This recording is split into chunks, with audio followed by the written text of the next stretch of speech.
Hare Krishna, Krishna Krishna, Hare Hare, Hare Rama, Rama Rama, Hare Hare, Hare Krishna.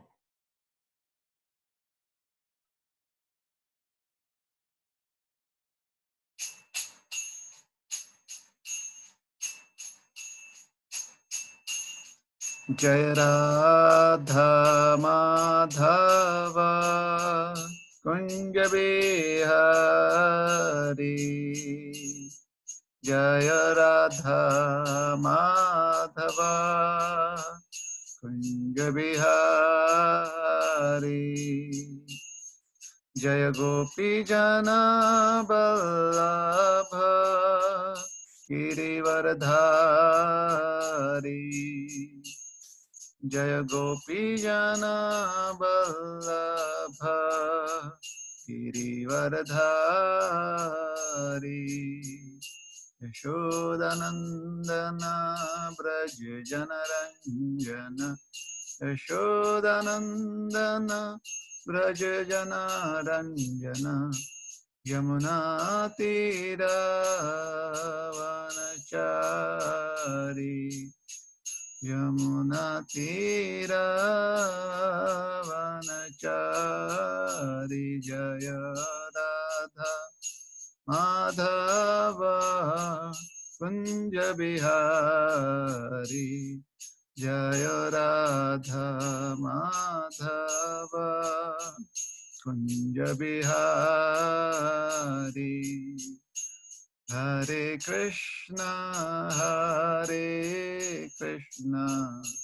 Krishna Krishna, Hare Hare, Hare Rama, Hare Rama, Rama Rama, Hare Hare, Hare Krishna, Krishna Krishna, Hare Hare, Hare Rama, Hare Rama, Rama Rama, Hare Hare, Hare Krishna, Krishna Krishna, Hare Hare, Hare Rama, Hare Rama, Rama Rama, Hare Hare, Jaya Prabhupada, Prabhupada, Prabhupada, Srila Prabhupada, Prabhupada, Prabhupada, Prabhupada, Jaya Jaya Prabhupada, Jai Shri Harinam Sankirtan Ki Jai, Srila Prabhupada Ki Jai, Ananta Koti Vaishnav Bhakta Vrinda Ki Jai, Jai Grantaraj Srimad Bhagavad Gita Ki Jai, Jai Nitai Gaura Premanande, Hari Hari Bol. Om Ajnanatimirandhasya Jnananjanashalakaya Chakshurunmilitam Yena Tasmai Shri Gurave Namaha, Shri Chaitanya Manobhishtam Sthapitam Yena Bhutale Swayam Rupa Kada Mehyam Dadati Swapadantikam, Namo Vishnupadaya Krishna Preshthaya Bhutale Srimate Bhaktivedanta Swami Niti Namine, Namaste Saraswati Deve Gauravani Pracharine, Nirvishesha Shunyavadi Paschatya Deshatarine, Vanchakalpatarubhyascha Kripa Sindhubhya eva cha, Patitanam Pavanebhyo Vaishnavebhyo Namo Namaha. जय श्री कृष्ण चैतन्य प्रभु नित्यानंद, श्री अद्वैत गदाधर शिवासादि गौर भक्त वृंद।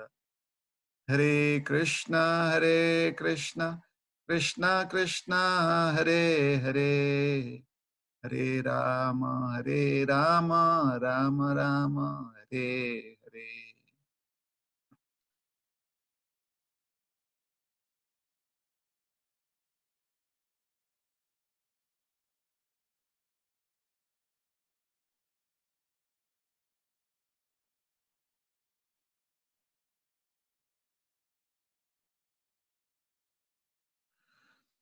हरे कृष्णा। तो आज हम श्रीमद् भगवद गीता अध्याय 6 शीर्षक ध्यान योग से श्लोक क्रमांक 27 पर चर्चा कर रहे हैं। प्रशांत मनसं ह्येनं योगिनं सुखमुत्तमम्, उपैति शांतरजसं ब्रह्मभूतम् अकल्मषम्। प्रशांत मनसं ह्येनं योगिनं सुखमुत्तमम्, उपैति शांतरजसं ब्रह्मभूतम् अकल्मषम्। प्रशान्तमनसं ह्येनं योगिनं सुखमुत्तमम्, उपैति शान्तरजसं ब्रह्मभूतम् अकल्मषम्।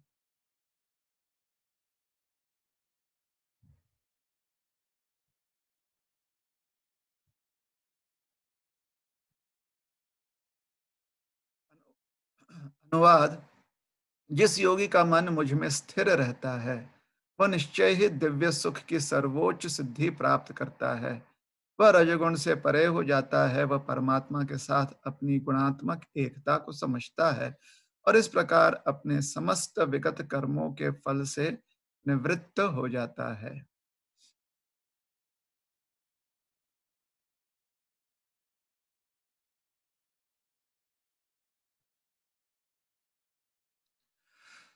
तो जब योग साधना में व्यक्ति अपनी प्रामाणिकता के कारण मन को स्थिर करता है,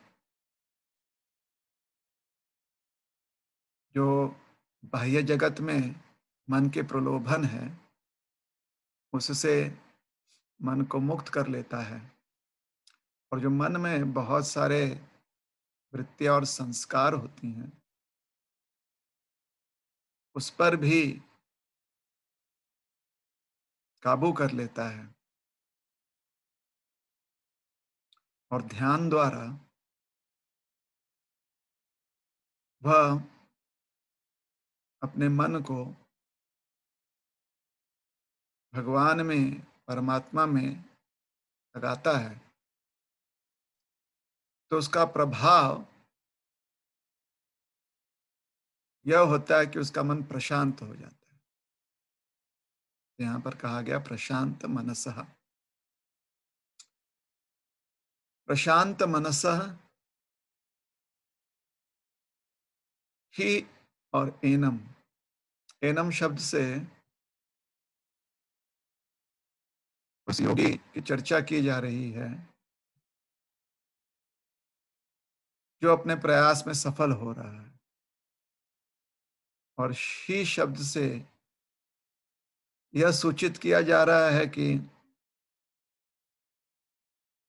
योगी को अपना यह गति, यह फल निश्चित रूप से प्राप्त होना ही है। तो प्रशांत मनसम ही एनम योगिनम सुखम उत्तमम। उत्तम सुख तो ऐसा सुख प्राप्त करता है जो अति उत्तम हो, अर्थात अन्य सुख भी होते हैं किंतु योगी जो है उनके प्रति दुर्लक्ष्य करता है, उसका कारण स्पष्ट है कि उत्तम सुख की तुलना में अन्य सुख जो हैं वो अति गौण और तुच्छ प्रतीत होते हैं। तो किसी और के लिए वो सुख हो सकता है, किंतु योगी के लिए अन्य सुख जो हैं वो सुख नहीं होते, या उन सुखों के प्रति उसका मन नहीं लगता, क्योंकि उसे उत्तम सुख प्राप्त हो गया। उपैति शांत रजसम, उपैति अर्थात प्राप्त कर लेना, शांत रजसम तो उत्तम सुख प्राप्त कर लेता है। और ऐसी स्थिति में शांत रजसम, शांत रजसम का अर्थ होता है जो राजसिक प्रवृत्तियां होती हैं कि इतना हमारे पास है तो और कितना मिलेगा, या फिर इसके अलावा और क्या प्राप्त कर सकते हैं। अभी जो मिला है, जब तक नहीं मिला था तब तक वह आकर्षणीय था, लेकिन अब जब मिल चुका है तो उससे मन थोड़ा ऊब रहा है या वो बोरिंग हो रहा है। ये सारी जो वृत्तियां होती हैं, ये सब राजसिक वृत्तियां होती हैं। तो शांत रजसम का अर्थ होता है उसकी राजसिक वृत्तियां शांत हो गई हैं। तो दो प्रकार से इसे समझा जा सकता है कि सुख प्राप्त करने की वजह से जो राजसिक वृत्तियां हैं वो शांत हो गई हैं, या फिर सुख प्राप्त करते करते राजसिक प्रवृत्तियां भी अपने आप शांत हो। तो या तो सुख प्राप्ति के फल के रूप में वो प्राप्त हुआ है, या सुख प्राप्ति के वजह से वो हुआ है, या फिर दोनों क्रियाएं साथ साथ चल रही हैं। मतलब राजसिक प्रवृत्तियां भी क्षीण हो रही हैं और सुख भी प्राप्त हो रहा है। तो दोनों ही दृष्टिकोण में निष्कर्ष जो है, या जो फल प्राप्त हो रहा है, वो ज्यादा महत्वपूर्ण है। फल यह है कि मन जो है स्थिर हो रहा है। ब्रह्म भूत कल्मषम, ब्रह्म भूत मतलब ब्रह्म स्थिति, हम ब्रह्म हैं, यह अवस्था, यह समझ, यह साक्षात्कार। तो यहां पर ब्रह्म भूत से तात्पर्य यह निकलता है कि वह अपने आत्म स्वरूप को पहचान जाता है। तो जो ज्ञानी होते हैं, मतलब जो ज्ञान का बहुत विश्लेषण कर चुके हैं, वो जानते हैं कि इस प्रकार से जब ब्रह्मभूत कहा जाता है तो साथ ही साथ सूक्ष्म रूप से यह भी संकेत दिया जा रहा है कि ब्रह्म स्वरूप अर्थात परमात्मा का अंश या भगवान का अंश। लेकिन अगर कुछ लोग जो हैं सिर्फ इसका प्रत्यक्ष या इसका सीधा अर्थ ही निकालना चाहते हैं, तो ब्रह्म भूत से यह अर्थ निकालते हैं कि आप जो हो ब्रह्म, अपने आप को ब्रह्म के रूप में पहचान लेते हो, और ब्रह्म ही एकमात्र सत्य है, इसके अलावा और कोई अस्तित्व नहीं है। तो ऐसी जब व्यक्ति ऐसे जब विचार करने लगता है कि हम ही ब्रह्म हैं, और हमें हमें अपना ब्रह्म ज्ञान हो जाता है, तो संभावना यह है कि व्यक्ति अपने आप को ही सब चीज का स्रोत मानने लगे, या व्यक्ति अपने आप को ब्रह्म का ब्रह्म का लीन अंश, मतलब ब्रह्म में जो समा गया हो, अस्तित्व से समा गया हो, ऐसे समझ सकते हैं। अर्थात अपना अस्तित्व पूरी तरह से मिटा देते हैं, भावनात्मक रूप में नहीं, मतलब पूरी तरह से मिटाकर जो एक ब्रह्म है उसमें सब कुछ मिल जाता है, ऐसा तात्पर्य या ऐसे अर्थ निकाल सकते हैं, क्योंकि ब्रह्म भूत कहा गया है ना भगवान ने। तो अगर गीता के श्लोकों को हम खाली स्टैंड अलोन श्लोक ले लें, मतलब यही एक श्लोक है बाकी सब गौण है, ऐसे हम मान लें, तो फिर इस प्रकार के अर्थ निकलना संभव है।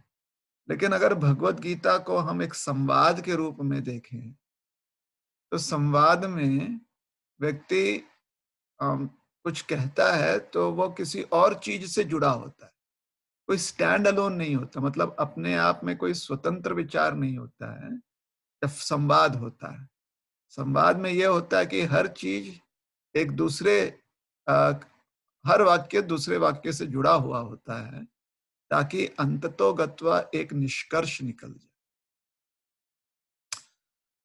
तो क्योंकि भगवत गीता एक संवाद है, भगवान कृष्ण और अर्जुन के मध्य एक संवाद है, तो उसको संवाद के रूप में ही हमें समझना पड़ेगा। ये नहीं कि जो हमें पसंद आए वही श्लोक लेकर हम अपना उद्दिष्ट पूर्ण कर लें, हम अपना जो है अल्टीरियर मोटिव जो है उसे सिद्ध कर लें। हमें भगवत गीता का जो स्वाभाविक नैसर्गिक जो निष्कर्ष है, उसको ध्यान में रखना चाहिए। तो गीता का स्वाभाविक निष्कर्ष है भगवान का आश्रय लेकर भगवान को नमन करना। ये इसका स्वाभाविक निष्कर्ष है, जो कि भगवान कृष्ण अर्जुन से स्पष्ट कहते हैं, अंत में कहते हैं। जो आखिरी कुछ वचन है भगवान के, उसमें भगवान अर्जुन जी से कहते हैं, समझाते हैं कि मुझ में ही अपना मन लगाओ, मेरी उपासना करो, मुझे नमस्कार करो, इत्यादि भगवान के। भगवान कहीं पर इस निष्कर्ष से समाप्त नहीं कर रहे हैं कि आपने अपना अस्तित्व पूरी तरह से खो देना है और आप हमारे साथ एक हो जाना है। या यह भी निष्कर्ष नहीं भगवान दे रहे हैं कि आपका अस्तित्व अंततः अंत में आपको पता चल जाएगा कि आपका अस्तित्व कोई है ही नहीं, आप जो हो शून्य हो। ऐसा कोई निष्कर्ष नहीं निकलता है इस संवाद का। तो संवाद के रूप में अगर गीता को समझने का प्रयास करेंगे, तो फिर उसके जो प्राकृतिक निष्कर्ष है, अर्थात जो उसका नेचुरल जो कंक्लूजन है, वो स्पष्ट दिखाई देता है। लेकिन अगर गीता के श्लोक को लेकर हम अपने ही अर्थ निकालना चाहेंगे कि यहाँ पर अर्थ ऐसा निकलता है और बाकी जो कुछ है वो गौण है, अगर ऐसा कर कहकर भगवत गीता का जो स्वाभाविक निष्कर्ष है उससे हटकर कोई निष्कर्ष निकालेंगे, तो ये गलत है। ऐसा नहीं करना चाहिए। किसी और के संवाद को तोड़ मरोड़ कर अपना ही एक निष्कर्ष निकालना, ये जो है कूटनीति है। तो भगवान के जो शब्द हैं यहाँ पर भगवत गीता के रूप में, जो कृष्ण और अर्जुन का संवाद है, ये अनंत काल से सुरक्षित रूप से पीढ़ी प्रदान की गई है। तो इसलिए गीता का जो स्वाभाविक निष्कर्ष है उससे हटकर कोई निष्कर्ष निकल ही नहीं सकता, क्योंकि उसको इतना अच्छे से प्रिजर्व करके उसको आगे के जनरेशन को दिया गया है। तो अगर इतने अच्छे से इसको गीता का जो है उसे सुरक्षित रखकर प्रदान नहीं किया गया होता आगे की पीढ़ियों को, तो फिर संभवतः यह हो सकता था कि गीता के कुछ श्लोक जो हैं लुप्त हो जाते, और फिर अ, लुप्त होने के कारण कुछ भी हो सकते हैं। या तो अ, अ, दुर्लक्ष्य के कारण लुप्त हो जाते, या तो फिर आलस के कारण लुप्त हो जाते, या फिर किसी की भ्रष्ट बुद्धि के वजह से कुछ श्लोक गायब कर दिए जाते। लेकिन ऐसा हुआ नहीं। कालांतर में इसे यथा रूप ही प्रस्तुत किया गया है। इसलिए गीता का जो निष्कर्ष है वह है भगवान की सेवा में युक्त हो जाना। मद्याजी माम नमस्कुरु। नमस्कुरु का अर्थ स्पष्ट होता है कि मुझे मेरा आप नमन कीजिए, मुझे नमस्कार कीजिए। तो यहाँ पर भगवान और हमारा जो अस्तित्व है वो स्पष्ट कर रहे हैं, या 18वें अध्याय में भगवान अंत में कहते हैं। इसके बाद भगवान के कुछ और 3-4 और जो है वाक्य हैं, लेकिन वो संदर्भ है कि किस प्रकार से आपने अ, इस ज्ञान को दूसरों को प्रदान करना है, वही संदर्भ है। तो अंत का जो अंत में निष्कर्ष है, निष्कर्ष यही है कि भगवान को नमन करो। तो अगर किसी को नमन करना है, अर्थात हमारा अस्तित्व होना चाहिए, और जिसको हम नमन कर रहे हैं उसका भी अस्तित्व होना चाहिए। और दोनों ही अस्तित्व क्योंकि शुद्ध ज्ञान में है, इसलिए दोनों का अस्तित्व जो है वो ब्रह्म स्वरूप ही होगा, वो ब्रह्म भूत ही होगा। तो यहाँ पर ब्रह्म भूत शब्द से अ, संकेत दिया जा रहा है, क्योंकि आज हम खाली एक ही शायद श्लोक करेंगे, दूसरा भी कर सकते हैं। शायद 28वां श्लोक भी हम जो है विश्लेषण कर लें तो स्पष्ट हो जाएगा। 28वें श्लोक में, अगले श्लोक में स्पष्ट हो जाएगी कि ब्रह्म भूत का अर्थ क्या होता है। लेकिन अगर खाली यही एक श्लोक पर चर्चा करें और अगले श्लोक को या पिछले श्लोक पर ध्यान ना दें, तो अगर हम उसको संवाद रूप में ना देखें, सिर्फ एक स्लोगन देख के रूप में देखें कि ये एक थॉट फॉर द डे है, इतना ही है कि आज के दिन का जो है शुभ विचार, ऐसे ही अगर देखेंगे तो फिर गलत निष्कर्ष निकल सकता है। और क्यों नहीं निकलेगा?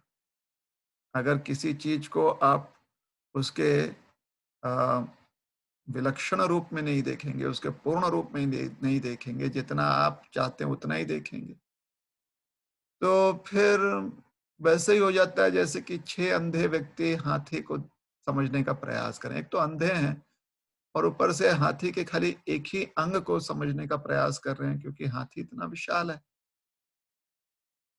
तो उसी प्रकार से संवाद इतना विशाल है और उसमें से खाली एक ही श्लोक ले लेंगे आप, एक ही पद को ले लेंगे और उसी पर जो है आप विश्लेषण करके कहेंगे कि यही महत्वपूर्ण है, बाकी संवाद जो है व्यर्थ है। तो फिर ये उचित नहीं है। एक बार श्रील प्रभुपाद जी प्रवचन कर रहे थे और कह रहे थे कि अगर भगवत गीता के आधार पर हम ज्ञान समझ रहे हैं, तत्व ज्ञान समझ रहे हैं, तो गीता का जो स्वाभाविक निष्कर्ष है वो भी हमें स्वीकारनी चाहिए। नहीं तो फिर किसी का संवाद अगर है तो उसके संवाद को पूरी तरह से प्रस्तुत करना चाहिए। अगर उसको आधा या अधेड़ कर, मतलब कम तोड़ ताड़ कर हम जो है आधा अधेड़ जिसे कहते हैं, उस स्वरूप में हम प्रस्तुत करेंगे, तो उससे अच्छा है कि हम अपना ही संवाद करें, लिख लें ना। प्रभुपाद जी कहते थे, गीता में भगवान कहते हैं कि मुझे नमस्कार करो। ये गीता का, भगवत गीता का जो उपदेश है, उसका निष्कर्ष ये है कि मुझे नमस्कार करो। तो प्रभुपाद जी कहते हैं कि अगर कोई मुझे, अर्थात भगवान कह रहे हैं कि हमने भगवान को नमस्कार करना। तो अगर इसका अर्थ कोई निकालता है कि आपने अपने आप को नमस्कार करना है क्योंकि आप ही भगवान हो, तो प्रभुपाद कहते हैं तो फिर भगवान की गीता के आधार पर मत कहिए ना। आप अपना ही एक अलग संवाद निकालिए, उसका उसको नाम आप अपनी गीता के नाम से कह दीजिए, फलाने फलाने व्यक्ति की गीता है, अपना नाम दे दीजिए उसको, गीता कह के, और फिर उसके ऊपर आप अपना तात्पर्य दीजिए।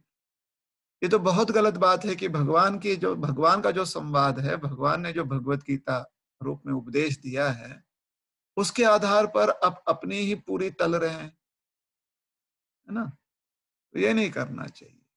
जो भगवान ने संवाद रूप में जो उनका नेचुरल कंक्लूजन है, वही हमें स्पष्ट करना चाहिए। तो ब्रह्म भूत का इसलिए अर्थ निकल जाता है कि भगवान जैसा स्वरूप, गुणात्मक रूप में, है ना। गुण में हम भगवान जैसे ही हैं। भगवान सच्चिदानंद है, और हम भी सच्चिदानंद हैं।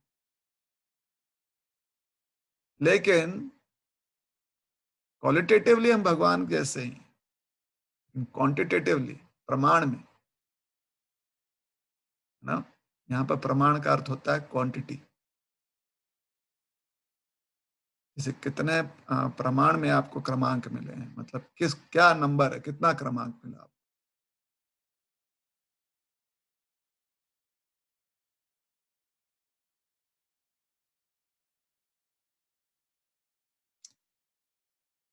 तो प्रमाण में भगवान विभु हैं और हम अणु हैं।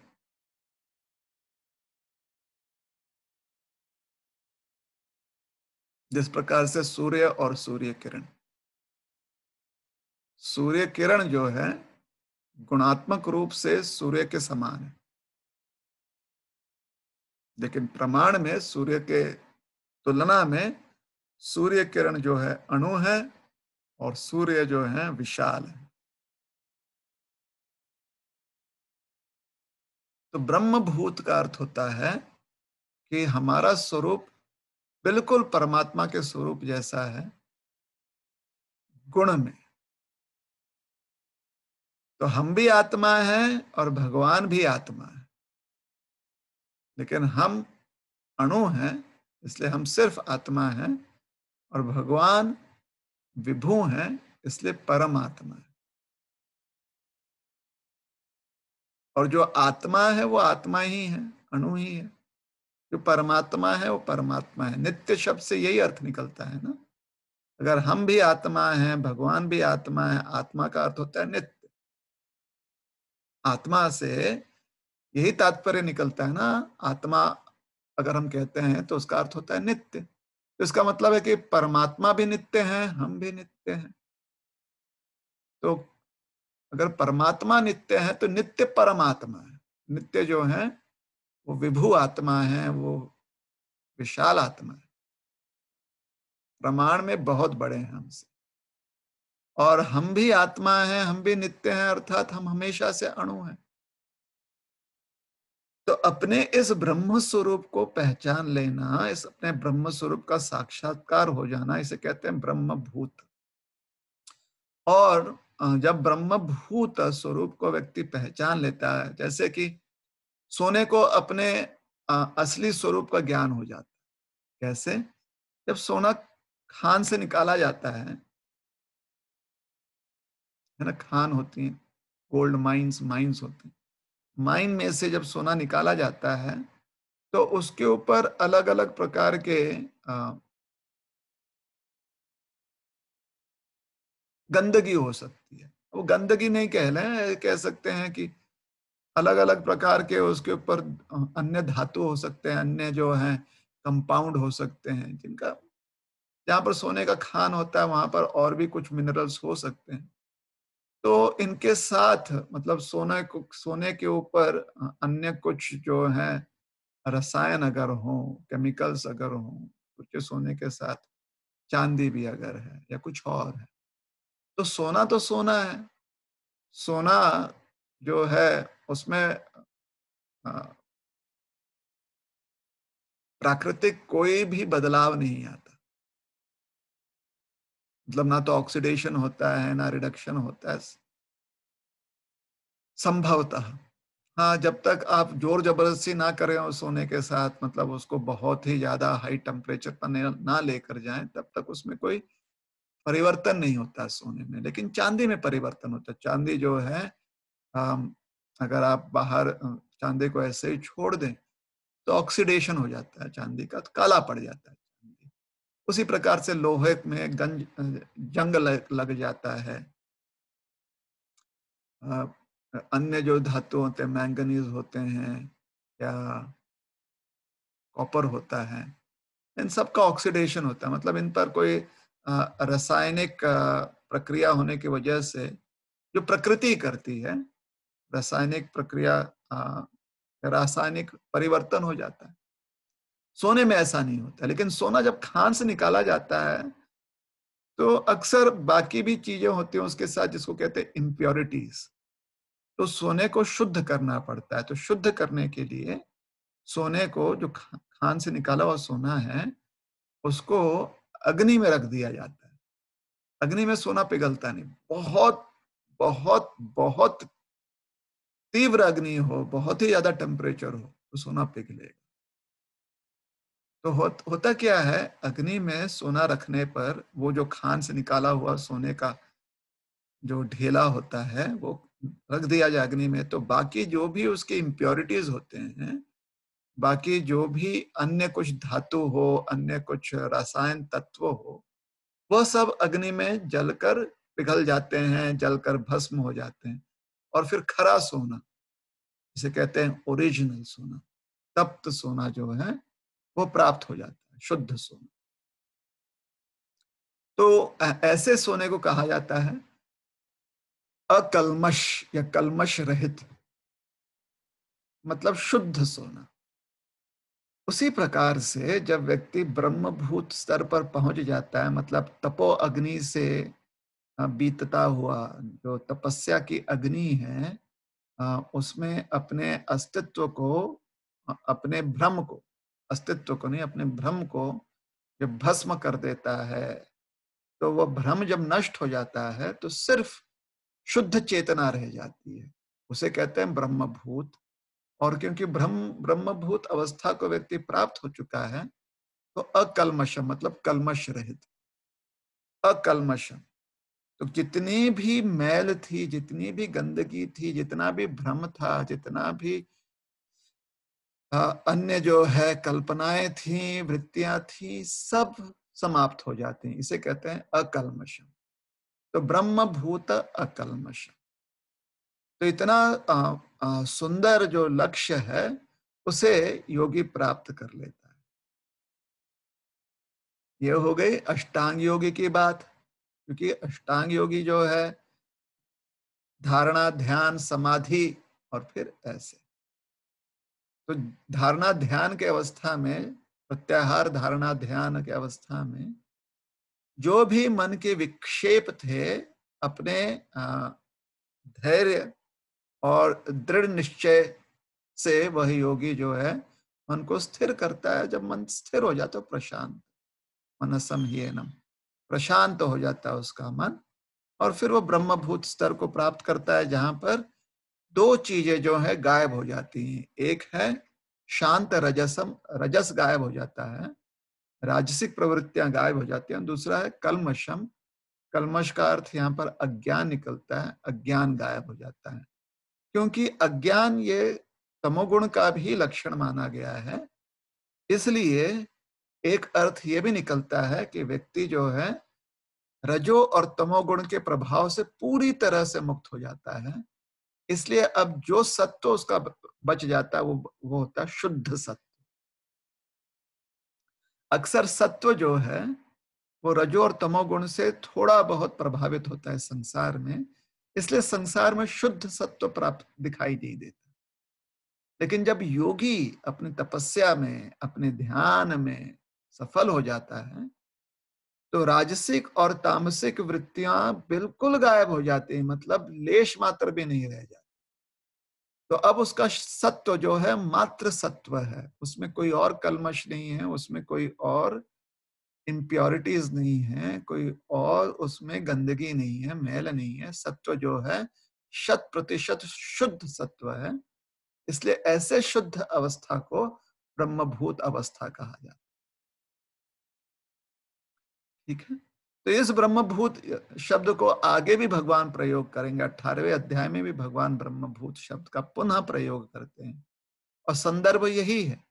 संदर्भ यह है कि जब व्यक्ति अपने भक्ति, अपनी साधना में सफल हो जाता है, तो अपने ब्रह्मभूत स्तर को प्राप्त करता है। उस स्तर में उसे सेवा करना उसके लिए नैसर्गिक हो जाता है, मतलब उसके लिए प्राकृतिक हो जाता है। सेवा करना नेचुरल हो जाता है उसके लिए।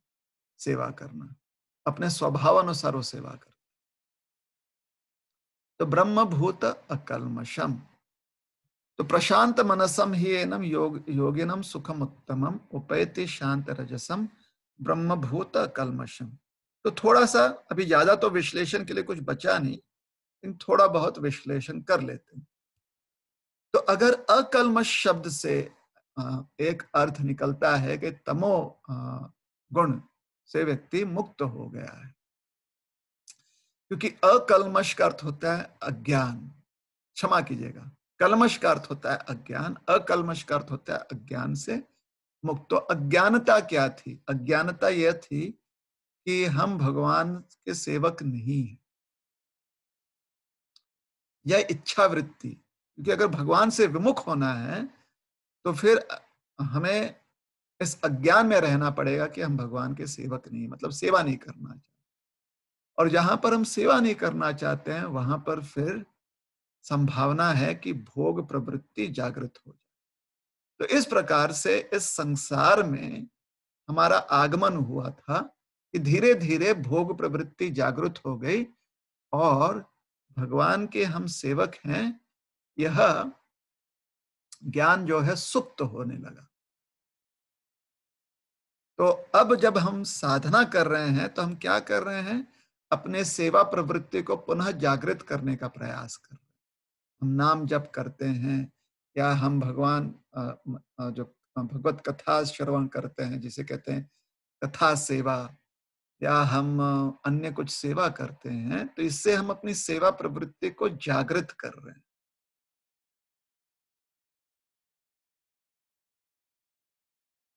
हम्म।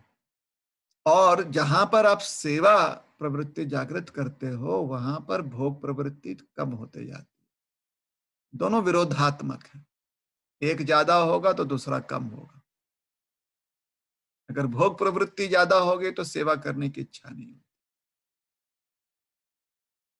सरल उदाहरण लीजिए, बच्चे से आप कहते हो, आप सोचिए बड़े हो, आप बच्चों से कहते हो ये काम कर दो, तो बच्चा जब वो काम करता है तो सेवा कर रहा है, आपके आपके आज्ञा का पालन कर रहा है, तो सेवा कर रहा है, आपकी सेवा कर।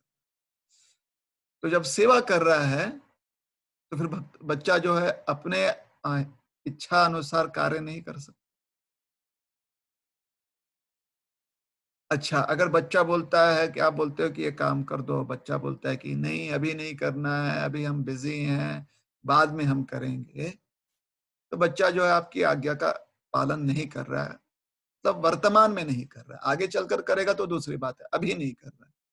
तो अभी नहीं कर रहा है तो किस कारण से नहीं कर रहा है? क्योंकि वह कुछ और काम कर रहा है, वो अपने काम में लगा हुआ है। तो जब आप निजी काम में लगे हुए हो तो जिसका मतलब है स्वार्थ, आप अपने स्वार्थ में हो, तो दूसरों के लिए आप सेवा नहीं कर सकते। तो जहां पर भोग वृत्ति है, भोग वृत्ति मतलब अपना स्वार्थ, भोग वृत्ति मतलब अपना अलग दृष्टिकोण, निजी दृष्टिकोण जिसे कहते हैं, उसे कहते हैं भोग वृत्ति। तो जहां पर भोग वृत्ति है वहां पर सेवा का अवसर नहीं है। वो बाद में आप उसको पोस्टपोन कर सकते हो या उसे आप नकार सकते हो। और जहां पर सेवा वृत्ति है वहां पर भोग नहीं है, या तो आप अपने भोग को पोस्टपोन कर सकते हो या अपने भोग को नकार सकते हो। तो एक जब बढ़ता है तो दूसरा घटता है। एक जब पूरी तरह से स्थापित हो जाता है तो दूसरा पूरी तरह से सुप्त हो जाता है, गायब हो जाता है। क्योंकि चेतना कभी सुप्त नहीं हो सकती, नहीं क्षमा कीजिए, क्योंकि चेतना कभी गायब नहीं हो सकती है, नष्ट नहीं हो सकती है, इसलिए सेवा प्रवृत्ति कभी नष्ट नहीं होती। भ्रम नष्ट हो सकता है, इसे भोग प्रवृत्ति नष्ट हो सकती है। ठीक है ना? क्योंकि चेतना कभी नष्ट नहीं होती, इसलिए चेतना का स्वभाव है सेवा प्रवृत्ति, शुद्ध चेतना का स्वभाव। इसलिए जब चेतना सुप्त हो सकती है, नष्ट नहीं हो सकती है, तो क्योंकि चेतना का लक्षण है सेवा, गुण लक्षण है सेवा, इसलिए सेवा प्रवृत्ति भी सुप्त हो सकती है, नष्ट नहीं हो सकती। सुप्त मतलब गहरी नींद में, तो होकर भी दिखाई नहीं देता। लेकिन भ्रम जो है, भ्रम नष्ट हो सकता है, क्योंकि भ्रम जो है काल्पनिक है। तो जो कल्पना है उस एक समय पर कल्पना की शुरुआत होती है तो एक समय पर उसका अंत भी होना है। तो भ्रम नष्ट हो सकता है, इसलिए भ्रम का गुण लक्षण होता है भोग वृत्ति, तो भोग प्रवृत्ति भी नष्ट कर सकते हैं। अकल्मषम से अर्थ निकलता है कि अज्ञान दूर हो गया। अज्ञान क्योंकि क्योंकि तमो गुणी लक्षण है अज्ञान। तमोगुण में व्यक्ति अज्ञानी हो जाता है, तो अन्य तमोगुणी जो लक्षण हैं वो भी गायब हो जाते हैं। अकल्मषम का अर्थ होता है, तो कौन से अन्य अन्य तमोगुणी जो लक्षण है कि प्रमाद है या मोह है। प्रमाद मतलब पागलपन, प्रमाद मतलब नशा। तो प्रमाद है या मोह, मोह का अर्थ होता है भ्रम। तो ये सारे लक्षण भी गायब हो जाते हैं। तो अकल्मषम का अर्थ निकलता है अज्ञान गायब, भ्रम, अज्ञान नष्ट, भ्रम नष्ट और पागलपन नष्ट। तो व्यक्ति अगर पागल नहीं है तो अर्थात बुद्धिमान हो गया। व्यक्ति अगर भ्रम में नहीं है अर्थात वह सत्य में स्थित हो गया, और अज्ञान में नहीं है अर्थात पूरी तरह से ज्ञान में स्थित है। तो इस प्रकार से अकल्मष का अर्थ होता है व्यक्ति अपनी शुद्ध चेतना में स्थित हो गया। और फिर शांत रजसम, तो राजसिक तो प्रवृत्तियां होती हैं जैसे लोभ, लालच। संसार में जो लोभ होता है, लालच होता है, स्वार्थ होता है, ये सब राजसिक प्रवृत्तियां हैं। ये सब गायब हो जाती हैं, क्योंकि जहां पर लोभ होता है वहां पर मन अशांत हो जाता है।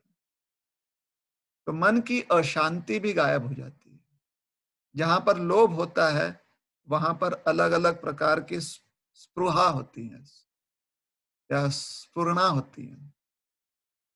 मतलब आपको अलग समय समय पर कुछ ना कुछ स्फूर्ति आती रहती है, जिसे आप इंस्पिरेशन कह लो, ये जिसे आप डिस्ट्रैक्शन कह लो, विक्षेप।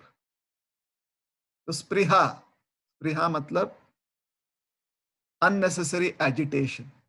यहां पर स्पृहा का अर्थ निकलेगा एजिटेशन, मतलब विचलन, मन का विचलन। तो मन शांत और मन जो है स्पृहा से मुक्त हो जाता है, अर्थात मन अविचलित रहता है, स्थिर रहता है। तो मन स्थिर है, ज्ञान में हम स्थित हैं, सत्य में हम स्थित हैं। ऐसा जो व्यक्ति होता है उसे ब्रह्मभूत कहा गया है। तो ब्रह्मभूत का वह अर्थ निकल गया। ऐसे ब्रह्मभूत व्यक्ति को किस चीज की अनुभूति होती है? प्रशांत रजसम। क्षमा कीजिएगा, प्रशांत मनसम। तो प्रशांत का अर्थ होता है प्रकृष्ट रूपे न शांत, मतलब कोई विशेष रूप से शांत हो। तो इस संसार में भी मन शांत हमें कभी कभी मिलता है। जब सत्व का प्रभाव ज्यादा हो तो मन शांत होता है। जैसे अगर जिस चीज की जिस आपकी कुछ अपेक्षाएं थी, वो अपेक्षाएं पूरी होती हैं, तो आप थोड़ा सा शांत हो जाते हो कि हाँ, काम पूरा हो गया। तो इसे भी कहते हैं शांत। लेकिन एक काम पूरा हो जाता है, दूसरा काम निकल जाता है संसार में, तो इसलिए व्यक्ति ज्यादा देर तक शांत नहीं हो सकता। तूफान आ गया, सोचिए जोर से हवा चल रही है, एक दिन पूरे दिन जोर से हवा चलती है, फिर हवा रुक जाती है, वायु प्रवाह जो है रुक जाता है। हम कहते हैं क्या? शांत है। सोचिए 2 घंटे से कोई गाना बजा रहा है लाउड स्पीकर, और लाउड स्पीकर फिर बंद पड़ जाता है, शांत हो जाता, बंद हो जाता है, तो आप क्या कहते हैं? शांति छा गई है, शांति। तो ऐसी जो शांति होती है वो क्षणिक होती है। प्रशांत का अर्थ होता है प्रगाढ़ शांति, मतलब गहरे, बहुत ही डीप पीस। मतलब जिसकी इतनी गहराई है कि उसे पुनः विचलित करना संभव नहीं है, उसे हिलाना संभव नहीं। कि गहराई इतनी है, वजन इतना है, मतलब बहुत भारी भरकम शांति। तो प्रशांतस्य या प्रशांत मनसम ही है। तो जो ऐसा योगी होता है वो इतना शांत हो जाता है, इतना शांत हो जाता है कि अब उसका मन कोई अन्य कार्य कर ही नहीं पाता, क्योंकि मन इतना भारी भरकम हो जाता है शांति के कारण। अर्थात अब मन को परमात्मा में लगाने की आवश्यकता नहीं पड़ती, क्योंकि मन परमात्मा में लग चुका है।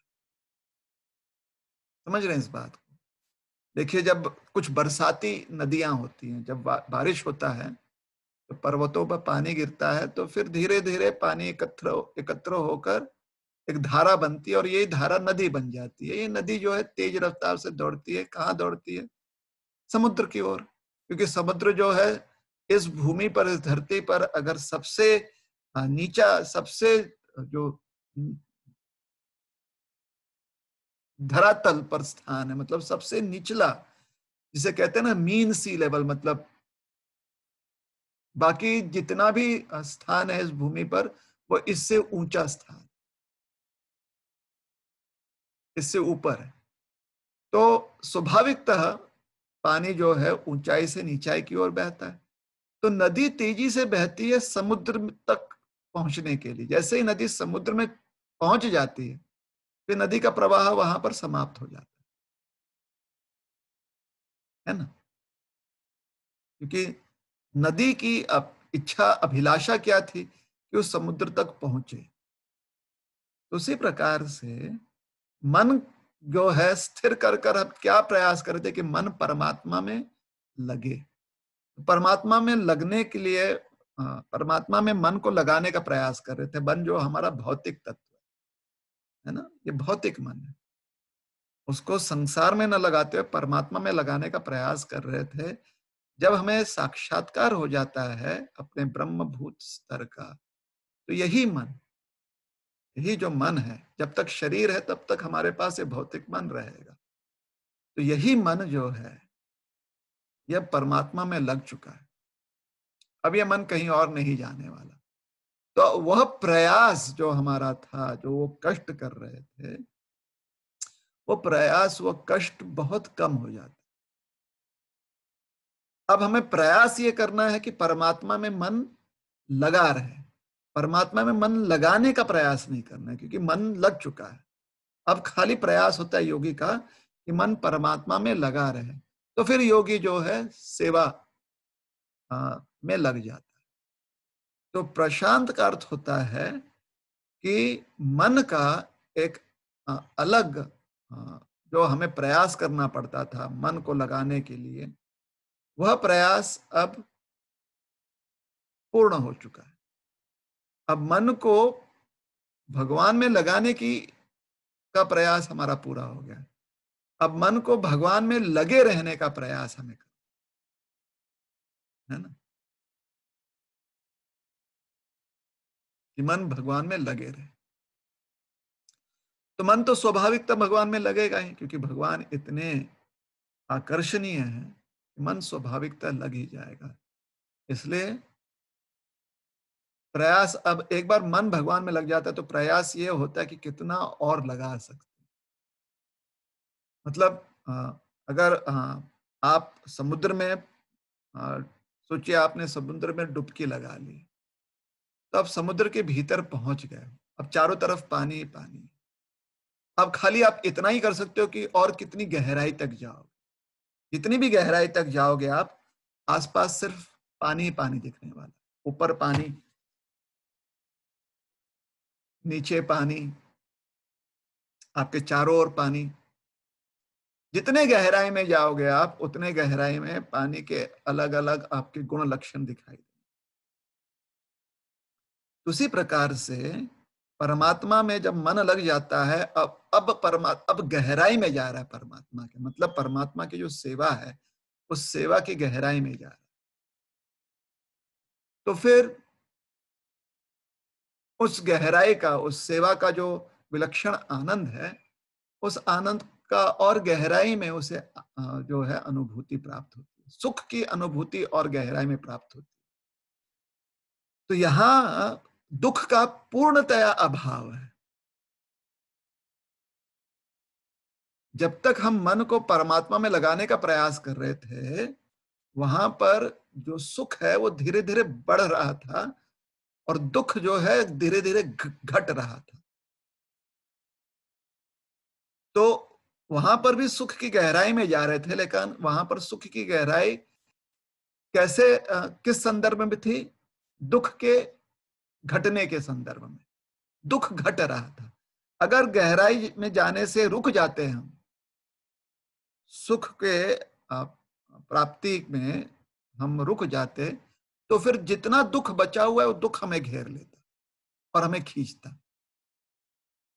तो ये है ये जो है अवस्था होती है जब मन को हम परमात्मा में लगाने का प्रयास कर रहे हैं।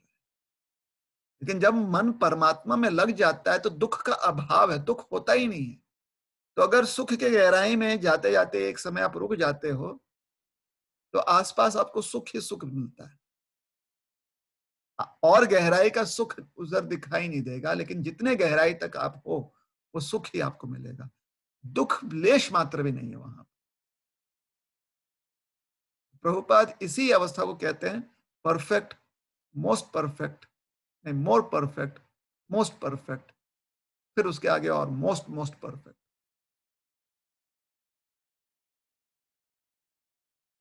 मतलब पूर्णता, परिपूर्णता, अति परिपूर्णता, अत्याधिक परिपूर्णता, इस प्रकार से। तो सुख का कोई अंत नहीं है,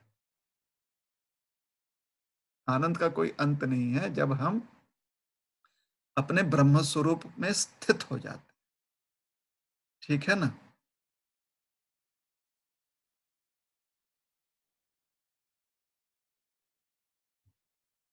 तो सुखम उपैति, सुखम उपैति शब्द से यह सिद्ध होता है कि जब मन बाकी चीजों से हट चुका है, पूरी तरह से परमात्मा में लग चुका है, तो आत्यंतिक सुख, पूर्ण सुख को प्राप्त कर रहा है। अब आगे और सेवा करते हुए उसे पूर्ण सुख के अलग अलग जो हैं उसके और विलक्षणता दिखाई देगी उसे, योगी को। यहाँ पर दुख का लेश मात्र भी जो है अस्तित्व नहीं है, लेश मात्र, मतलब अणु मात्र भी अस्तित्व नहीं होता है। तो इसलिए कहते हैं सुखम उपैति, वह जो है आत्यंतिक सुख को प्राप्त करता है। यहाँ पर श्लोक में नहीं कहा गया, पूर्व श्लोक में कहा गया आत्यंतिक सुख। तो उस आत्यंतिक सुख को व्यक्ति प्राप्त कर लेता है। तो ये हो गया श्लोक क्रमांक 27, जहां पर रजो और तमोगुण से व्यक्ति पूरी तरह से मुक्त हो गया और शुद्ध सत्व में स्थित हो गया। चलिए हम लोग श्लोक नंबर 28 भी कर ही लेते हैं, क्योंकि अभी 1 घंटा क्लास के पूरे नहीं हुए। तो श्लोक क्रमांक 28, युञ्जन्नेवं सदात्मानं योगी विगत कल्मषः सुखेन ब्रह्म संस्पर्शम अत्यंतं सुखमश्नुते। युञ्जन्नेवं सदात्मानं योगी विगत कल्मषः सुखेन ब्रह्म संस्पर्शम अत्यंतं सुखमश्नुते।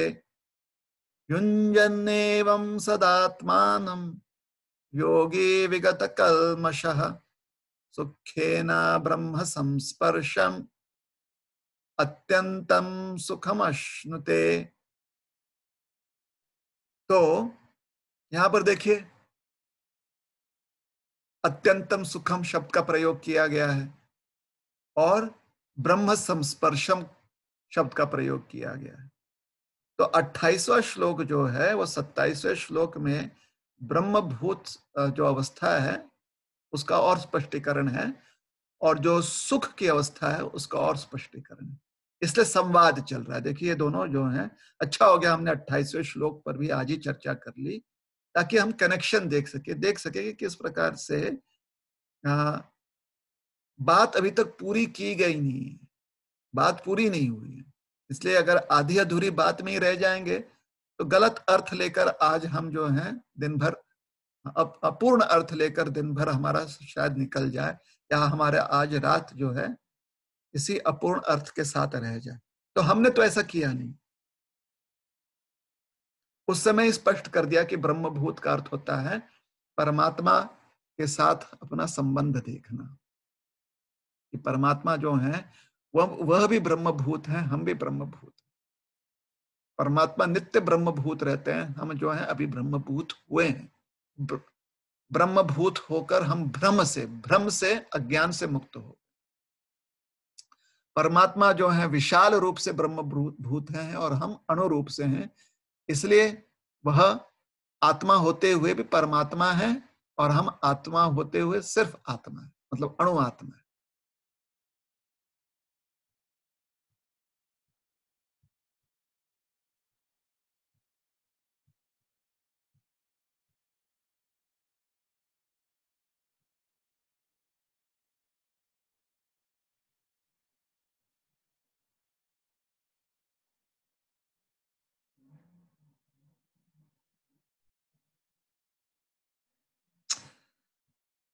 तो श्लोक क्रमांक 28 का अनुवाद देखते हैं।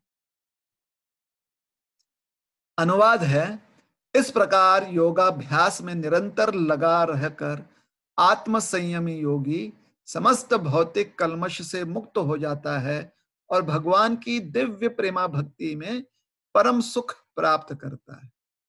तो विगत कल्मश, 27वें श्लोक में कहा गया था अकल्मशम, तो अकल्मशम शब्द का और स्पष्टीकरण किया गया है 28वें श्लोक में यह कहकर विगत कल्मश। तो अकल्मश मतलब अब कल्मश रह नहीं गया।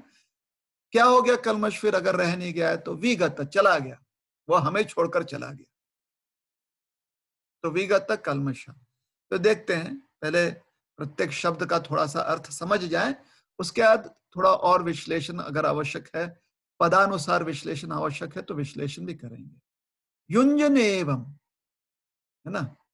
तो पिछले श्लोक में कहा गया था एनम, एनम मतलब यह योगी। अब युंजन एवं, एवं शब्द से संकेत किया जा रहा है एवं इस प्रकार। युंजन, युंजन मतलब युक्त है, मतलब इस प्रकार से योग कर रहा है जो योगी, योगाभ्यास में जो प्रवृत्त है, युंजन। तो जो योगी ब्रह्मभूत स्तर को प्राप्त कर चुका है और उसकी राजसिक प्रवृत्तियां शांत हो गई हैं, उसका ज्ञान जो है स्थापित हो गया है, अज्ञान जो है दूर चला गया है, तो युंजन एवं इस प्रकार से योग में युक्त रहा, इस प्रकार से अपना ध्यान और ध्यान जो है करते रहा योगी, तो युंजन एवं सदात्मानम, सदा वह अपने इस ब्रह्मभूत स्तर में अब स्थित हो जाता। मतलब उस योगी का अब अपने, अष्टांग योगी है तो ध्यान में पूरी तरह से, मतलब आसन में बैठ गया, ध्यान में पूरी तरह से लग चुका है। अच्छा, अगर घर में बैठकर ध्यान कर रहा है अष्टांग योगी, जो हमने कहा था 3 घंटे ध्यान करता है, यह जो अवस्था होती है, यह उस अष्टांग योगी की अवस्था होती है जो अपने गृहस्थ जीवन में हर दिन ध्यान करते हुए, जब उसकी उम्र हो जाती है 30 साल 40 साल ध्यान कर लिया उसने, मतलब 20 साल की उम्र से कर रहा है या 15 साल की उम्र से कर रहा है, 50 55 60 साल की उम्र हो जाती है, तो उस समय व्यक्ति सेवानिवृत्त हो जाता है। तो जब सेवानिवृत्त होता है तो धीरे धीरे धीरे धीरे ज्यादा समय ध्यान में लगाने लगता है वही व्यक्ति। तो अब वो ध्यान कक्ष में 12 से 15 घंटे 18 घंटे बैठता है, एक ही समय भोजन करता है। और क्योंकि 30-35 साल से ध्यान कर रहा है तो घर वालों को भी आदत पड़ जाती है कि हाँ ये ऐसे ध्यान में लीन हो जाते हैं, तो घर वालों को भी ज्यादा परेशानी नहीं होती है, वो भी धीरे धीरे विरक्त हो जाते हैं, मतलब मान लेते हैं इस बात को कि ये ध्यान में लगे रहते हैं, इतने सालों से लगे हुए हैं और अब जो है ना उम्र भी हो गई है तो इस प्रकार से रिटायर हो गए वो। तो यह जो स्तर है अष्टांग योगी के लिए, अगर अष्टांग योगी विरक्त स्थान में है तो वहां पर वह अपने गुफा में बैठा हुआ है या किसी वीरान स्थान में, एकांत स्थान में बैठा हुआ है, तो आसन में बैठकर एकदम, मतलब उसका शरीर जो है निष्क्रिय हो चुका है, मात्र जो है श्वास बहुत हल्के रूप से ले रहा है, वो श्वास बस यही क्रिया चल रही है। बाकी वह अपने अंतःकरण में पूरी तरह से मग्न हो चुका है, पूरा मन लगा चुका है परमात्मा के दर्शन करने में और सेवा करने में। तो मानसिक रूप से मन का जो स्तर है या चित्त का जो स्तर है, चित्त पूरी तरह से परमात्मा में लग चुका है उसका। उसकी चर्चा यहाँ पर की जा रही है। अगर गृहस्थी जीवन में रहते हुए योगी जो है इस स्तर में पहुंचता है, तो इसका अर्थ है कि वो अब घर से निवृत्त हो चुका है, घर के जिम्मेदारियों से निवृत्त हो चुका है। उसके बच्चे बड़े हो गए हैं, शादी हो चुकी है, विवाह हो चुका है, और उसने घर का सारा उत्तरदायित्व जो है उन्हें प्रदान कर दिया है। तो अब वो निवृत्त हो गया। निवृत्त होकर जब वह ज्यादा देर तक ध्यान में बैठने लगता है, अष्टांग योगी है ना वो, ज्यादा देर तक ध्यान में बैठने लगता है, तो फिर अभी जो है कभी कभी पूरे 24 घंटे जो है ध्यान में बैठ जाता है, कभी कभी 2-3 दिन ध्यान में बैठा रहता है, और घर वालों को कोई चिंता नहीं होती, वो जानते हैं कि वो ध्यान में बैठे हुए। तो ये हो गया अष्टांग योगी की बात। भक्ति योगी की जब बात होती है, तो 30-40 वर्ष जो है इस प्रकार से सेवा करते हुए, नाम स्मरण करते हुए जब थोड़े से वयोवृद्ध हो जाते हैं, तो वयोवृद्ध होने की वजह से इंद्रियां भी थोड़ी सी जो है शिथिल हो जाती हैं। मन में भी अब अभिलाषाएं नहीं रहती कि हमें ये पोजीशन चाहिए, हमें वो पोजीशन चाहिए, ये ख्याति चाहिए, इतनी प्रशंसा चाहिए। बहुत कुछ देख लिया है, बहुत कुछ समझ लिया है संसार में। तो संसार से वैसे भी शरीर भी वृद्ध हो रहा है, तो हम जानते हैं कि बहुत ज्यादा समय नहीं रह गया। तो अपने आप मन जो है थोड़ा सा शांत हो जाता है। तो भक्ति योगी के जीवन में भी ऐसे एक समय आता है, और वो भी समय जो है अम, विरला ही कोई व्यक्ति होगा, मतलब कोई रेयर व्यक्ति होता है जो कम उम्र में उसके ऐसे अवस्था आ जाए। बहुत मतलब उसने पिछले जीवन में बहुत योग साधना में प्रगति की होगी कि इस जीवन में 15-20 वर्ष की आयु में, 25 वर्ष की आयु में ऐसे लक्षण दिखाई दे, ये जो हम अभी चर्चा करने वाले हैं। साधारणतः आप और हमारे जीवन में, क्योंकि हम स्वयं जानते हैं कि हमारे मन में कितना कल्मश, हमारे मन में कितना संग्राम चल रहा है ना, तो हमारे लिए भक्ति करते हुए जब हमारी भी उम्र हो जाएगी 50, 55, 60, उस समय जब अ, इस बात को स्वीकार लेंगे हम कि अब संसार में कुछ और प्राप्त करने की आवश्यकता नहीं है, बहुत कुछ हमने प्राप्त कर लिया। अब समय जो है और ज्यादा से ज्यादा कितने बचे हुए हैं, 10 साल से लेकर और 40-50 साल। अगर 50 साल और बचे हुए हैं तो आधी उम्र तो निकल गई है। 10 साल और बचे हुए हैं तो 90% जो है उम्र निकल गई है। तो जो व्यक्ति जो है देख लेता है कि 50 साल, 50% से अधिक हमारी आयु बीत चुकी है, तो फिर वो उसको उसे पता चल जाता है कि अब तैयारी करनी है। तो इस प्रकार से संसार से मन उसका हटने लगता है, और उसकी वजह से फायदा भी होता है। किंतु इस कलयुग में विशेष करके ये जो आधुनिक युग है, अगर वो 20-30 साल की सेवा ना करे, तो जब आयु 50-60 साल की हो जाती है, तो उस समय भी उसके मन में नए नए उमंग उमड़ते रहते हैं कि हाँ जी, अब तो रिटायर हो गए, अब जाकर दुनिया देखनी है और खूब आनंद करना है। मतलब सुबह उठना है तो पिज्जा खाना है, दोपहर में छोले भटूरे खाने, शाम को आइसक्रीम खाना है, रात में अ, पता नहीं कुछ और आनंद लेना है। रिटायरमेंट प्लान्स ऐसे कुछ लोगों के होते हैं। तो ऐसे लोग जो हैं थोड़े से भ्रम में ही रहते हैं।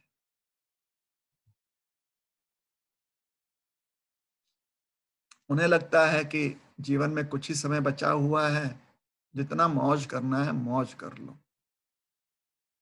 मतलब सोचिए कोई पुरानी गाड़ी है, और वो पुरानी गाड़ी सोचती है कि थोड़ा ही समय बचा हुआ है, तो जितने घूमना है और जितने तेज रफ्तार से चलना है पूरा कर लो। पुरानी गाड़ी है, थोड़ा सा आराम कर ले, थोड़ा सा कम घूमे तो अच्छा है उसके लिए, लेकिन नहीं। तो ये आधुनिक जो व्यवस्था है, बड़ी विचित्र व्यवस्था है। लाभ इसमें कम दिखते हैं, हानि ज्यादा दिखाई देती है। तो चलिए, आधुनिक व्यवस्था की बात हम करेंगे ही नहीं, करेंगे बात यहाँ पर जो चर्चा की जा रही, युंजन एवं सदात्मानम। तो इस प्रकार से कितने ही प्रामाणिकता से और कष्ट पूर्वक उसने योग साधना की योगी ने, और अब योग में वो उस स्तर पर पहुंच गया है जहां पर उसका मन जो है परमात्मा में 24 घंटे लग रहा है। तो सदा आत्मानम, तो वो योगी सदा अपने अंतःकरण में ही जो है जगता है। अंतःकरण उसका उसका उस योगी की का संसार जो है उसका अंतःकरण हो जाता है। अंतःकरण का अर्थ होता है अब योगी बहिर्मुखी नहीं है, फिर क्या है, वह भगवान मुखी हो चुका है, भगवान पर अपना मन लगा रहा है। तो ये बाह्य जो संसार है, ये भगवान की बहिरंगा शक्ति है। भगवान जो है अपने अंतरंगा शक्ति के साथ विराजमान है। तो भगवान के लिए बहिरंगा शक्ति भी तो उनकी शक्ति है, तो उनके लिए अंतर नहीं पड़ता। हमारे दृष्टिकोण से बात कर रहे हैं, हम अपने दृष्टिकोण से बात कर रहे हैं।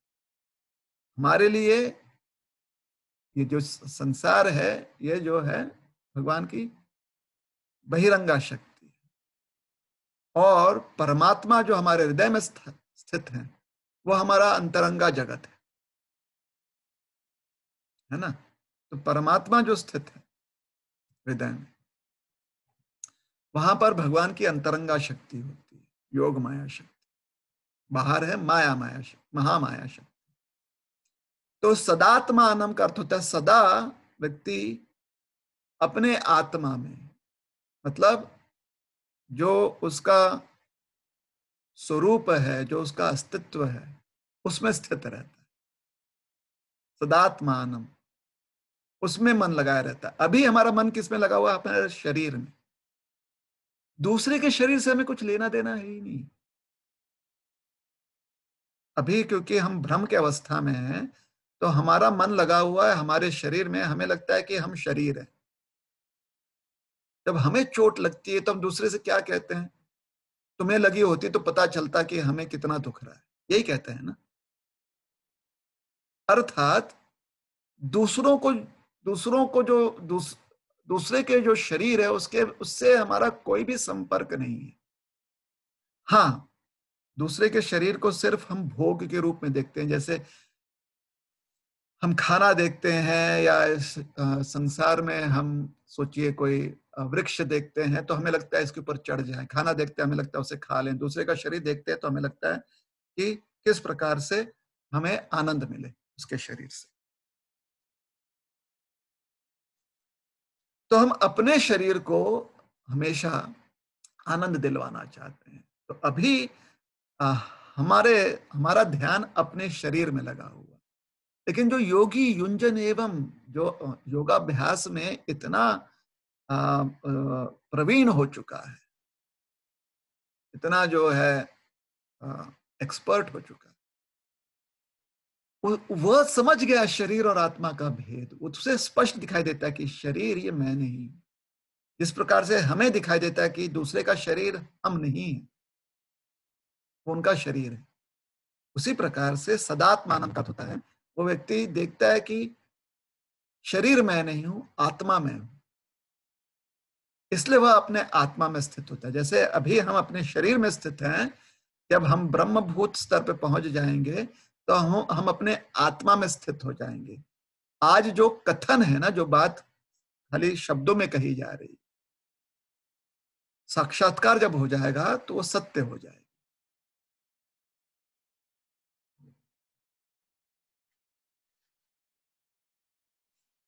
इसलिए जब तक वो सत्य नहीं होती, वो घटना सत्य नहीं होती, तब तक वो हमें बाह्य घटना लगती। वो लगती है कि उससे हमें प्राप्त करना।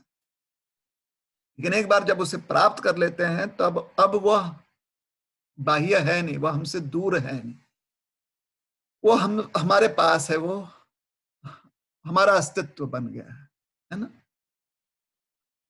तो सदात्मानम, योगी अर्थात जो योग में विश्वास रखता है और किसी और चीज में विश्वास नहीं रखता है, उसे योगी विगत कल्मशः, तो कल्मश रहित पूरी तरह से, जो भी कल्मश, तो कल्मश पिछले जो श्लोक है उसमें स्पष्ट कर दिया गया कि कल्मश का अर्थ क्या होता है। कल्मश का अर्थ होता है रजोगुण और तमोगुण से मुक्त हो जाना, तो कल्मश रहित। तो यहां पर यह शब्द से भगवान सिद्ध करना चाहते हैं कि पिछले श्लोक में चर्चा हो चुकी है, तो अब चर्चा मत करो इसके बारे में। तो कहते हैं विगत कल्मशः, कल्मश चले गए हैं, कल्मश निकल गए हैं। तो यहां पर कल्मश से दूर हो गया व्यक्ति। अकल्मश का अर्थ होता है कल्मशों से मुक्त हो गया है। किस प्रकार से मुक्त हो गया? कल्मश कहीं दूर चले गए, मतलब वो वापस आने नहीं वाले हैं, मतलब उसे उससे हम कहीं दूर चले गए, मतलब वो पूरी तरह से मुक्त हो गए। तो विगत कल्मशः उसका अर्थ निकलता है। तो विगत कल्मश का अर्थ यह भी निकलता है कि वह अपने कर्म फलों से या पाप और पुण्य दोनों से रिक्त हो चुका है। अक्सर खाली ये कहा जाएगा कि पाप रहित हो चुका है, लेकिन पूरा अर्थ उसका निकलता है पाप और पुण्य रहित हो चुका है। ना तो पुण्य से उसका कुछ लेना देना है, ना पाप से लेना देना है। ऐसा क्यों कहा गया है? कि अगर पुण्य उसके पास रह जाएगा तो फिर उसे पुनर्जन्म लेना पड़ेगा इस संसार में। तो विगत कल्मश का अर्थ यह भी निकलता है कि जिस कारण से उसे पुनर्जन्म लेना पड़े इस संसार में, उससे भी, उस कल्मश से भी वो मुक्त हो गया है, तो अपने सारे कर्म फलों से मुक्त हो गया। तो कर्म फल रिक्त हो जाना, कर्म फल रहित हो जाना, उसे कहते हैं विगत कल्मशः।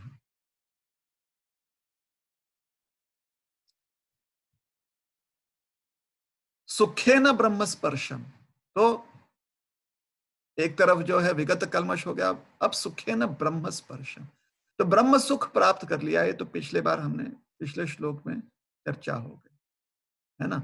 सुखे ना, तो ब्रह्मभूत सुख जो है वो मिल गया है। अब उस सुख में, ब्रह्मभूत सुख जब उसे मिल गया है, तो क्या करता है? ब्रह्म संस्पर्शम, वह ब्रह्म का और अनुभूति करता है। संस्पर्शम, सिर्फ ब्रह्म स्पर्शम नहीं कहा गया, संस्पर्शम कहा गया। संस्पर्शम का अर्थ होता है, मतलब सोचिए, स्पर्शम कहा गया, समझा जाए कि एक चम्मच भर श्रीखंड, तो समस्पर्शम का अर्थ होता है एक बकेट भर श्रीखंड या एक पतीला भर श्रीखंड। समस्पर्शम, तो ब्रह्म स्पर्श जो एक चम्मच भर ब्रह्म का स्पर्श कर रहा था, ब्रह्म संस्पर्श का अर्थ होता है अब एक पतीला भर, एक बड़ा बर्तन भर ब्रह्म का स्पर्श कर रहा है। तो यहां पर ब्रह्म स्पर्श का अर्थ क्या होता है? ब्रह्म का अर्थ होता है जो सच्चित आनंद हो। तो अपना तो साक्षात्कार कर ही रहा है वह, यहां पर ब्रह्म से अर्थ होता है परमात्मा को स्पर्श करना। तो परमात्मा का स्पर्श कैसे कर सकता है? जैसे कभी कभी कहते हैं ना कि भगवान के चरण स्पर्श कर, तो साक्षात प्रत्यक्ष परमात्मा का स्पर्श कर सकता है, या फिर भगवान के चरण स्पर्श करने का अर्थ यह भी निकलता है भगवान की सेवा कर। कैसे? जब भगवान का चरण स्पर्श आप करते हो तो आप स्वयं अपने हाथ जो है या अपना सर जो है उनके चरणों पर रख देते, इसे कहते हैं भगवान का चरण स्पर्श करना।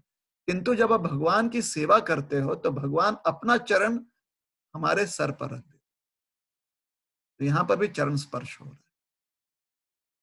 फिर से दोहराते, भगवान का चरण स्पर्श करने का जो हम अर्थ निकालते हैं वह है कि हम अपना सर और अपना हाथ जो है भगवान के चरणों पर रख देते, और भगवान हमें अनुमति देते हैं, तो हम भगवान का चरण स्पर्श कर रहे हैं।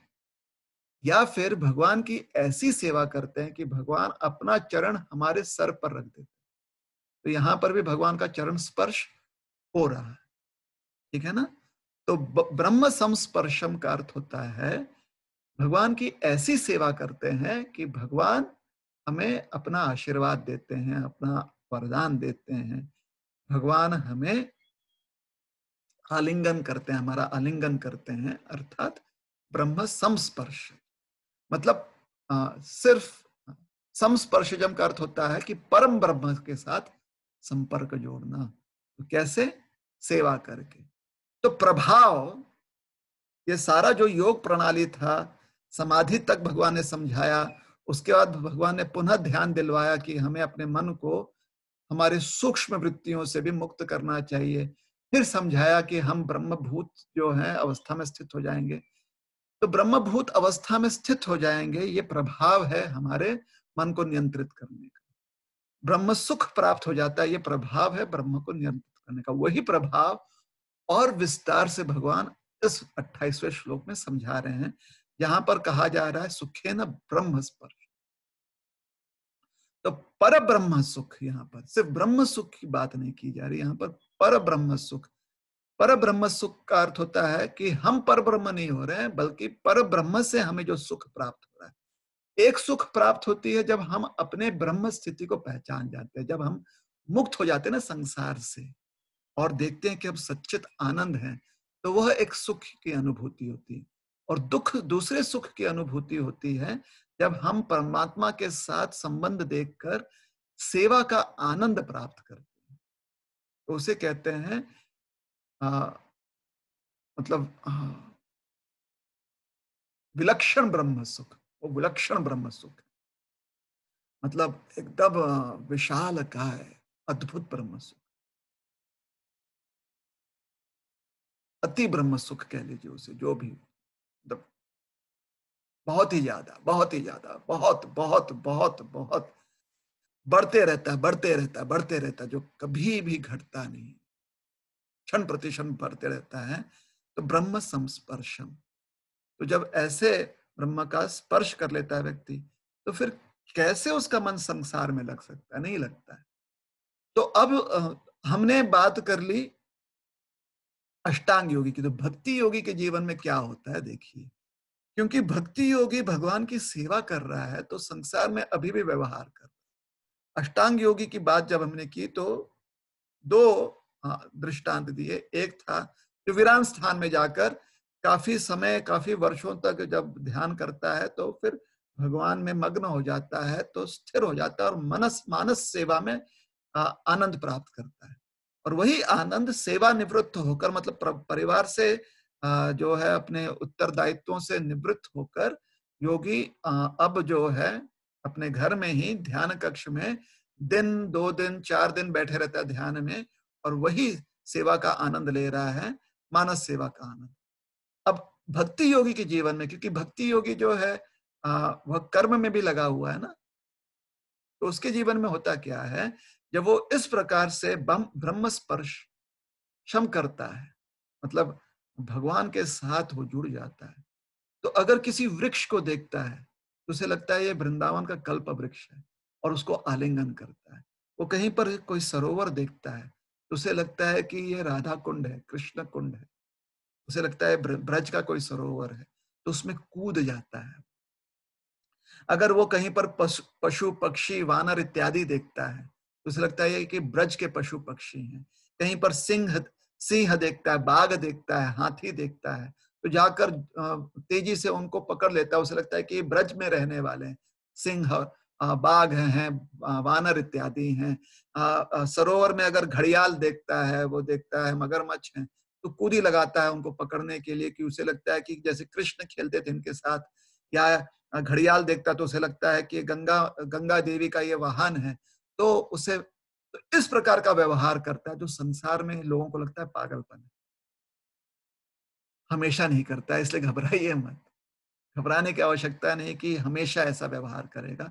ऐसा व्यवहार कर सकता है, या फिर मन में ही जो है वो आनंद लेते रहता है, जैसे कि अष्टांग योगी ले रहा है। और बाहर से, मतलब शरीर के स्तर पर वो अभी भी कर्म कर रहा है, वो झाड़ू लगा रहा है, पोछा लगा रहा है, लेकिन मन में आनंद ले रहा है। और क्योंकि मन में आनंद ले रहा है तो कभी-कभी एक ही जगह पर पोछा लगाता है और 2 घंटे उसके वहीं पर निकल जाते हैं। कुछ लोग सोचते हैं कि वो आलसी है, कुछ लोग सोचते हैं कि वो पागल है। खाली जो विद्वान लोग हैं, वो देखते हैं कि वो परम आनंद में है। ठीक है? तो ये है अ, एक भक्ति योगी के जीवन में अ, साधना में अ, अगर आप निपुण हो जाते हो, साधना में आप प्रगत हो जाते हो, तो आप पर प्रभाव क्या पड़ता है? भक्ति योगी के जीवन में ऐसे प्रभाव पड़ सकते हैं। अत्यंतम सुखम, अत्यंतम सुखम मतलब जिस सुख का कोई अंत नहीं है, हमेशा बढ़ते रहता है। असीमित सुख, अत्यंतम सुखम। अश्नुते, अश्नुते का अर्थ होता है ग्रहण करना, खाना, प्राप्त करना। अश्नुते, अश्नन का अर्थ निकलता है, मोटा सीधा अर्थ निकलेगा भोजन करना। भोजन करने को अश्नंती भी कहा जाता है या अश्नन कहा जाता है। तो अश्नुते, अश्नुते का अर्थ होता है वो उसे ग्रहण करता है या उसे प्राप्त कर लेता है, उस चीज को, उस अवस्था को प्राप्त कर लेता है। तो यह अर्थ निकल गया 28वें श्लोक। ठीक है, अब देखते हैं कि कुछ और अगर अ, पदों के स्तर पर जो पद है ना, एक एक पद है, उसमें अगर कुछ और विश्लेषण हो तो उस पर ध्यान देने का प्रयास करेंगे।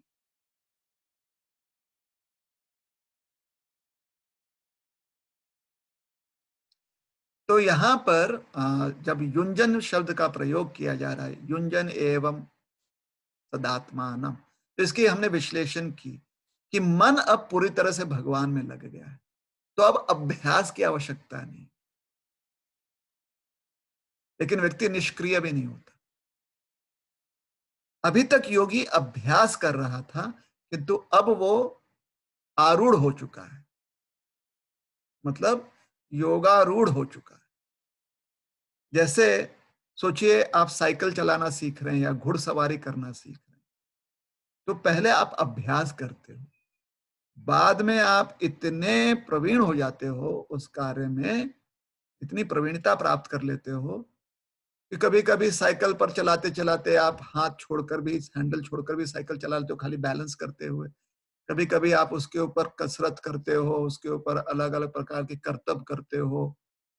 उसके ऊपर आप चाहें तो कुछ लोग ऐसे होते हैं कि साइकिल चलाते-चलाते सो भी सकते हैं, विश्राम भी कर सकते हैं, है ना? तो अ, या घुड़सवारी करते-करते कुछ लोग जो है घोड़ा घोड़ा चलते रहता है और आप उसके ऊपर जो है थोड़ा-सा एक आसन जैसा कुछ बना लेते हो घोड़े के ऊपर और उसके ऊपर विश्राम भी कर सकते हैं, या बैल के ऊपर या बैलगाड़ी पर, ऐसे इत्यादि। तो अ, अब अभ्यास नहीं रह जाता आपका। क्या हो जाता है, आप अपने स्वरूप में स्थित हो जाते हो। तो स्वाभाविकतः वह आप कार्य करते हो, वही आपकी वृत्ति हो जाती है। पहले जो अभ्यास कर कर आप मन को स्थिर करने का प्रयास कर रहे थे, अब मन स्वाभाविकतः परमात्मा में ही लगा रहता है, परमात्मा में ही लीन रहता है, परमात्मा की सेवा के बारे में चिंतन करते रहता है। तो अब मन की वृत्ति इस प्रकार से हो जाती है, चित्त की वृत्ति इस प्रकार से हो जाती है। इसे कहते हैं युंजन एवं सदात्मा। मतलब अब आप अभ्यासु नहीं हो, आप अभ्यस्त हो गए हो। आप पूरी तरह से अभ्यस्त हो गए हो। अब आप में पूरी तरह से सिर्फ सेवा, सेवक भावना है। आप में कोई अहमता नहीं है, कोई ममता नहीं है। मैं और मेरा ऐसी भावना नहीं है। सब कुछ भगवान का है, परमात्मा का है। ये परिवार परमात्मा का है, ये मंदिर परमात्मा का है, ये सेवा भी परमात्मा की है, ये झाड़ू भी परमात्मा का है, सब कुछ परमात्मा का ही है, परमात्मा ही सर्वत्र है। तो अहंकार नहीं रह जाता, किसी प्रकार की आसक्ति नहीं रह जाती, ममता नहीं रह जाती। इस प्रकार से आप पूरी तरह से सदात्मानम जो है योगी विगत कल्मषः।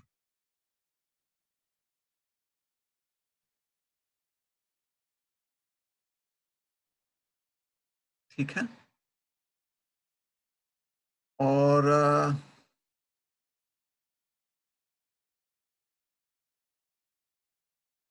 अब संसार के साथ आपका संग्राम इतना होता नहीं, क्योंकि विगत कल्मष, और संसार में क्योंकि कोई सुख बचा नहीं है आपके लिए, संसारी वृत्तियां पूरी तरह से खत्म हो गई हैं, नष्ट हो गई हैं, गायब हो गई हैं, रह नहीं गई। तो अब जो है संसार में रहते हुए भी आपका संसार में किसी प्रकार की आसक्ति नहीं निर्माण होती है, किसी प्रकार से आप संसार में अ, आप संसार में अनासक्त रहते हो, क्योंकि सर्वत्र आप सिर्फ परमात्मा का ही दर्शन करते हो, भगवान का ही चिंतन करते रहते हो।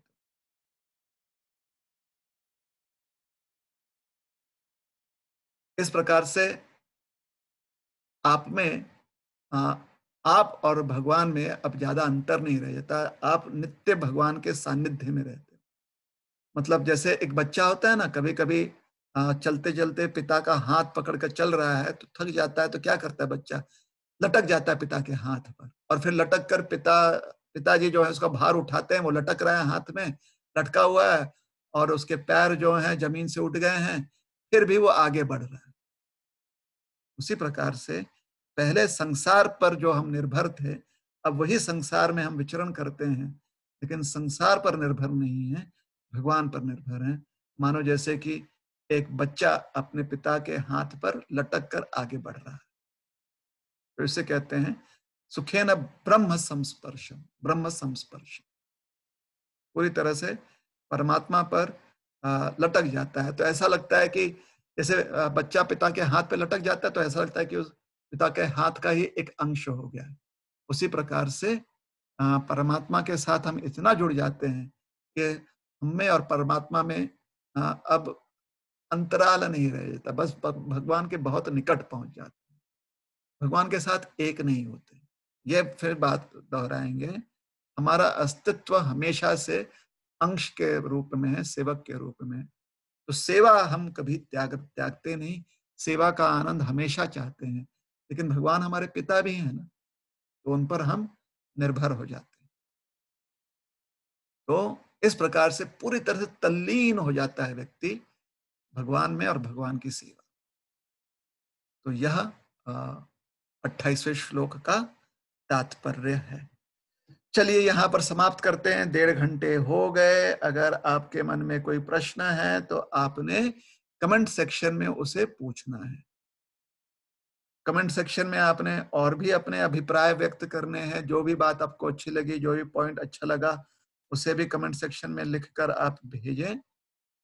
और अगर आपको प्रवचन बहुत अच्छा लगा हो तो आप दूसरे लोगों को भी ये फॉरवर्ड कर सकते हैं, जिससे भी इससे जिस किसी व्यक्ति को भी इससे लाभ मिले।